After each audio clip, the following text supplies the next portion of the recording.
Big TV here. Today we have yet another Samsung. It's the Galaxy A10. I know you all must be thinking it's a late review. The Galaxy A10 was released early 2019. So you all must be wondering why the A10 in 2024? Well, stick with me to find out. Let's get to it.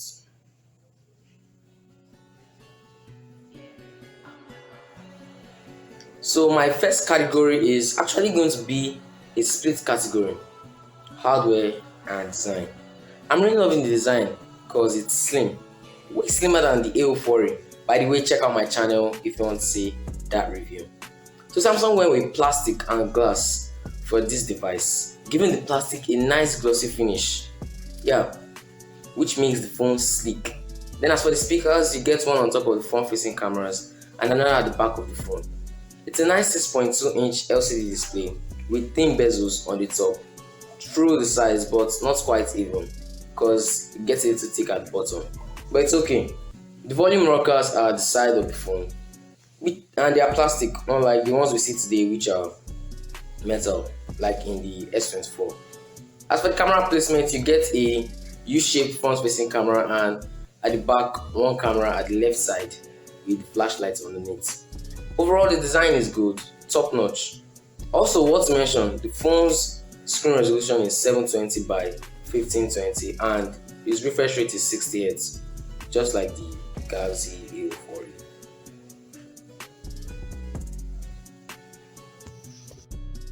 I don't know, but it kind of feels like the judging criteria for most people is the hardware. You know, how does that phone look? How does it feel around the hand? All that sort of stuff. That's not what I'm interested in. I'm actually interested in what the phone does, what the phone can do, the software. So for the Galaxy A10, you also get an octa-core processor running on Android 9. I know it's 2019 phone, Android 9. Calm down. But the good side is it's upgradable to Android 11. And also it comes with a baseline of the A10 is a 30 gigabytes. It's only 30 gigabytes option, but you get expandable storage. That's the good side. It also runs on One UI 3 and the Exynos chipset. Exynos again, great choice. All these are kind of the behind the scenes which are responsible for the speed, accuracy, and responsiveness of the phone. And I can't lie, they work perfectly. Like the A10 it lags, but when you submerge it to terrible software experience. But the A10 is top notch. It works seamless. It's 2019 phone. Don't get me wrong. I've been using this phone since its release, and I'm loving it. Like, it holds up really well in 2024. It's only when you overload the processor, like I said earlier, that things start running slow, like maybe opening way too much apps.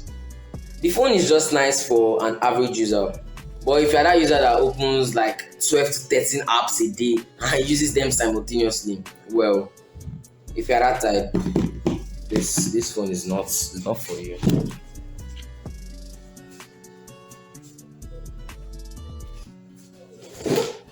Quality for me is really nice. Just like most phones when you purchase them newly, the A10 and most phones, they work well because all the components are new, brand new, fresh, zero lag, smooth as ever, opening apps as it should, all that stuff. But so you know, phones are made for certain people who can actually use phones.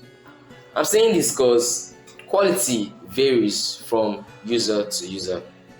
Different users face different quality after a period of time. I'm saying, like after a month, it's a year, or maybe decades, if possible.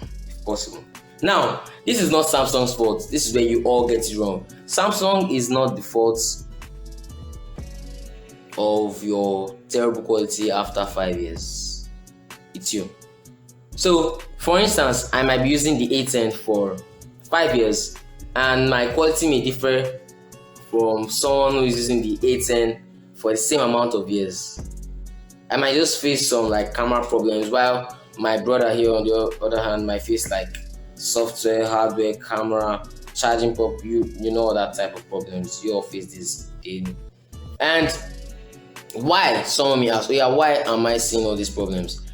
This is because we have phone users and we have phone. We have phone users. You can just imagine a careless 10-year-old kid with the iPhone XR without all that glass at the back, and you all know it's havoc without it, and the boy just refuses not to get the case. John, get no, I don't want to get the case. And then you see his phone after like 5 years, and you say it's the manufacturer's fault. No, it's all you. What I'm saying is that the A10 out the box is fresh, brand new, all the best, latest 2019 specs, that is. But the quality varies for different people. Why it varies? Because the users are determinants. If you use your phone well, the phone lasts. Now let's talk cameras.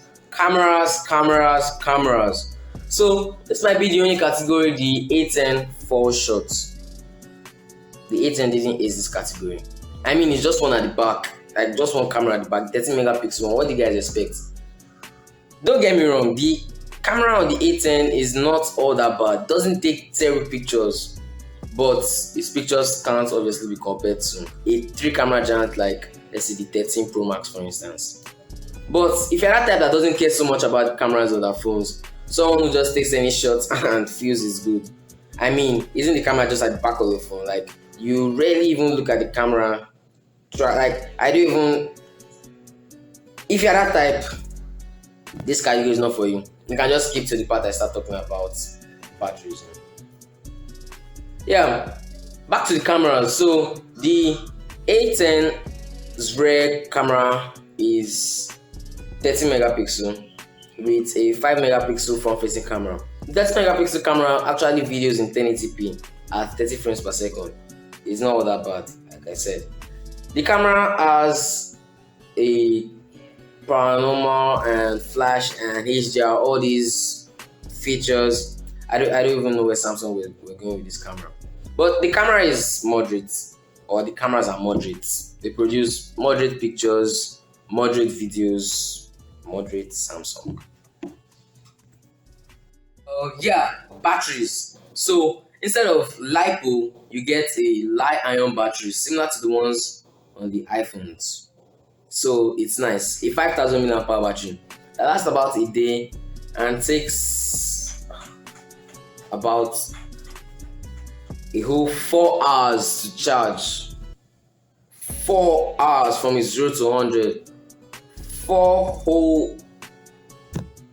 I think Samsung, they have good batteries. Yeah, they have phones that have nice battery lives, but 4 hours. Wow.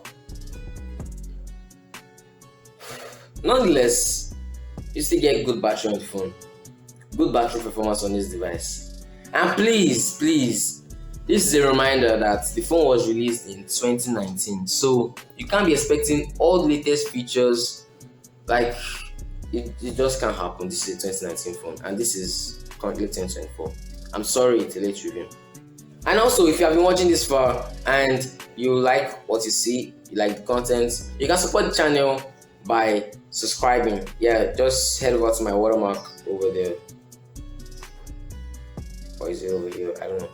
Just head over to the watermark, click it once, then you click the subscribe button. You can also help the channel by liking, share, and also you can tell me your thoughts on the video and the channel in the comment section below. Moving on, the price.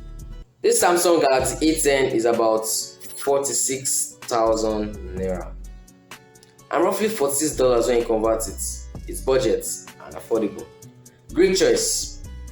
But as always, if you have that extra cash, it would be best to opt for something better, say the XR or the Samsung Galaxy A12. And lastly,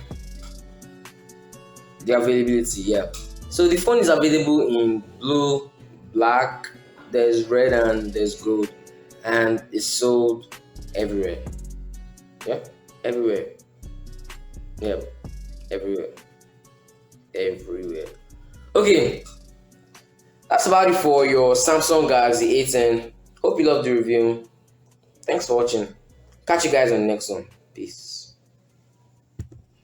3P is pussy and power, the most important one is the paper. You got that and you got all three. If you don't get that, I'ma explain later.